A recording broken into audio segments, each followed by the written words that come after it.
சந்தேக நபராக நேற்று பெயரிடப்பட்ட முன்னாள் ராஜாங்க அமைச்சர் டயனா கமகே சட்டத்தரணி ஒருவருடன் கொழும்பு பிரதம நீதிவான் திலின கமகே முன்னிலையில் இன்று மதியம் ஆஜரானார்.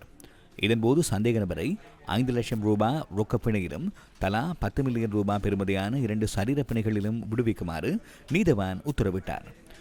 பிணை உத்தரவை அறிவித்த நீதிவான் பாதிக்கப்பட்ட தரப்பினரை அவமதிக்கும் வகையில் தேவையற்ற கருத்துக்களை வெளியிடுவதை தவிர்க்குமாறு சந்தேக நபருக்கு உத்தரவிட்டார். எனினும் வழக்கு விசாரணைக்கு எடுத்துக் கொள்ளப்பட்ட போது குற்றப்புலனாய்வு திணைக்கள அதிகாரிகள் நீதிமன்றத்தில் ஆஜராகவில்லை.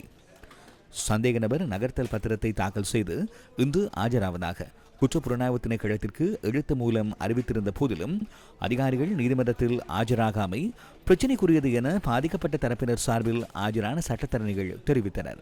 நீதிமன்றத்திற்கு வந்து உண்மைகளை வெளிப்படுத்துவது விசாரணை அதிகாரிகளின் பொறுப்பாகும் என நீதிவான் தெரிவித்துள்ளார். விசாரணை அதிகாரிகள் நீதிமன்றத்தில் ஆஜராகாத காரணத்தினால் சந்தேக நபரை விளக்கமறியலில் வைக்க முடியாது எனவும் நீதிவான் அறிவித்துள்ளார். இந்த வழக்கு ஜூலை 11ஆம் தேதி மீண்டும் விசாரணைக்கு எடுத்துக் கொள்ளப்பட உள்ளது.